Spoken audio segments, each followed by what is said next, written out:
കാര്യം അത് സംഭവിച്ചു പോയി. അത് ഇനി സംഭവിക്കാതിരിക്കാനുള്ള കാര്യങ്ങൾ നമുക്ക് നോക്കാം. അത് സംഭവിപ്പിക്കാതിരിക്കാനുള്ള കാര്യങ്ങളിലേക്ക് നമുക്ക് നോക്കാം. അപ്പൊ ഞാൻ വീണ്ടും പറയുന്നത് നിങ്ങളുടെയും കൂടെ ഉത്തരവാദിത്തമാണ്. നിങ്ങൾക്ക് എന്നെ അറിയില്ലേ, ഞങ്ങളെ അറിയില്ലേ? ഞങ്ങളെ കാണുമ്പോൾ ചിരിക്കുകയും ഞങ്ങളെ സംസാരിക്കുകയൊക്കെ ചെയ്യുന്ന ആൾക്കാരല്ലേ? ഒരു ദിവസം കൊണ്ട് ഞങ്ങൾ എന്താണ് നിങ്ങൾ കന്യാന്മാരായി പോകുന്നത്? അത് തെറ്റാണ്. ഒരു മിനിറ്റ് മോനെ, ഞാൻ സംസാരിച്ചോട്ടെ. എന്താ പറയാം? അത് ഞാൻ പറഞ്ഞു. ഇത് തന്നെ നിങ്ങൾ ചോദിച്ചാൽ ഞാൻ എന്താ പറയണ്ടത്? എനിക്കതിനെക്കുറിച്ച് അറിയില്ല.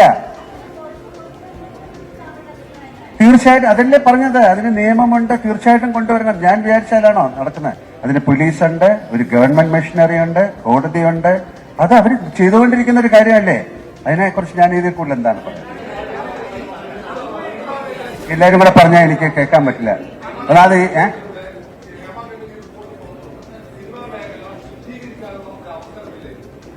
അതെ, ഇതെന്തിനാ എന്നോട് ചോദിക്കുന്നത്? ഞാൻ പറഞ്ഞ മുഴുവൻ അതല്ലേ അവസരം. നിങ്ങളും കൂടെ ചേർന്ന് അതിനെ സഹായിക്കൂ. ഞാൻ എന്താ പറയണ്ട അദ്ദേഹത്തിനോട്?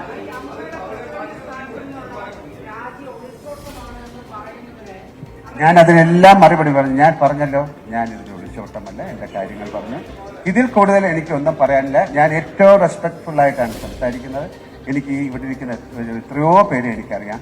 ഇതിൽ കൂടുതൽ എനിക്ക് എന്താ പറയാൻ പറ്റുന്നത്?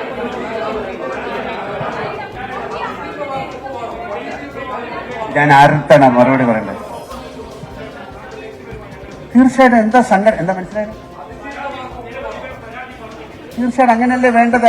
നമുക്കൊരു സംഘടന അതിനല്ലേ ഉണ്ടാക്കിയത്, ഞങ്ങളുടെ ആൾക്കാരുടെ സംരക്ഷണത്തിന് വേണ്ടിയിട്ടല്ലേ ഉണ്ടാക്കിയത്. ഇത് ഒരു സുപ്രഭാതത്തിൽ 10, 20, 30 അങ്ങനെ ആൾ വരുമ്പോൾ നമ്മൾ എന്താ ചെയ്യേണ്ടത്? അതെന്താണെന്ന് അറിഞ്ഞിട്ട് തീരുമാനം എടുക്കാം. ഞങ്ങളുടെ കൂടെ നിങ്ങളും നിൽക്കൂ, നിങ്ങളുടെ കൂടെ ഞങ്ങളും നിൽക്കാം. പിന്നെന്താ? തീർച്ചയായിട്ടും അങ്ങനെയല്ലേ വേണ്ടേ?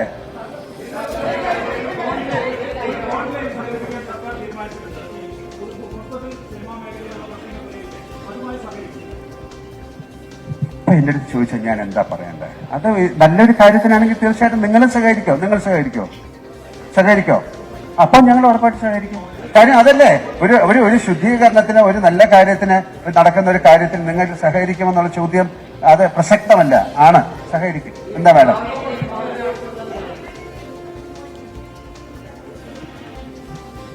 ഇതിപ്പോ ഈ WCC അമ്മ എന്നൊക്കെ ഉള്ളൊരു വിഷയം ഇടൂ. മലയാള സിനിമയെ പറ്റി സംസാരിക്കൂ. അതിൽ എന്ത് വേണമെങ്കിലും ചെയ്യാൻ തയ്യാറല്ലേ? നിങ്ങൾ എല്ലാവരും കൂടെ ചേർന്ന് ചെയ്യൂ. പുതിയ ഒരു ഇലക്ഷൻ വരുന്ന സമയത്ത് തീർച്ചയായിട്ടും വരാം. അതിനെന്താ കുഴപ്പം? നമുക്ക് ഒരാളോടും ഒരു എതിരില്ല. ഇതിൽ അഭിനയിക്കുന്ന ഇത് വിലക്കുകൾ എന്നൊക്കെ പറഞ്ഞു. ഇത് ഈ അമ്മ മാത്രമല്ല, ഇതിൽ ഒരുപാട് സംഘടനകളില്ലേ? അവരുമായിട്ടൊക്കെ നിങ്ങൾ സംസാരിക്കൂ. അവരുടെ എല്ലാം റിപ്പോർട്ടുകൾ എടുക്കൂ. അവരുമായിട്ട് അവർക്ക് എന്താ പറയാനുള്ളതെന്ന് കേൾക്കൂ.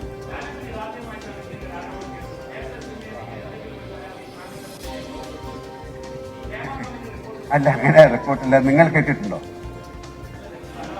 അപ്പൊ അങ്ങനത്തെ കാര്യങ്ങൾ ഇത് എവിടെയാണ്? സിനിമയിലല്ലാതെ എത്രയോ സ്ഥലത്ത് നമ്മൾ കേൾക്കുന്നതാണ്. നമ്മൾ എന്താ ചെയ്യുന്നത്? നമുക്ക് മുഖമറിയാത്ത അല്ലെങ്കിൽ നമുക്ക് പരിചയമില്ലാത്ത ഏതൊക്കെയോ കാര്യങ്ങൾ പല സ്ഥലത്തുനിന്നും കേട്ടിട്ടുണ്ട്.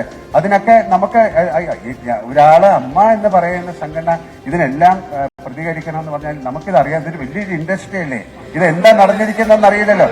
ഒരു മിനിറ്റ് ഞാനൊന്ന് പറഞ്ഞോട്ടെ. അപ്പോൾ ഇപ്പൊ കൺസേൺഡ് 21 യൂണിയനുകളുണ്ട്. അതിൽ എന്തെങ്കിലും പ്രോബ്ലം ഉണ്ടെങ്കിൽ അവരെല്ലാം അറിയിക്കണ്ടേ? ഇപ്പൊ അതിലില്ലാത്ത ഒരു അമ്മയെ വന്ന് അറിയിച്ചിട്ട് ഞങ്ങളൊരു അഭിപ്രായം പറഞ്ഞില്ലെന്ന് പറഞ്ഞാൽ എന്താ പ്രസക്തിയാണുള്ളത്?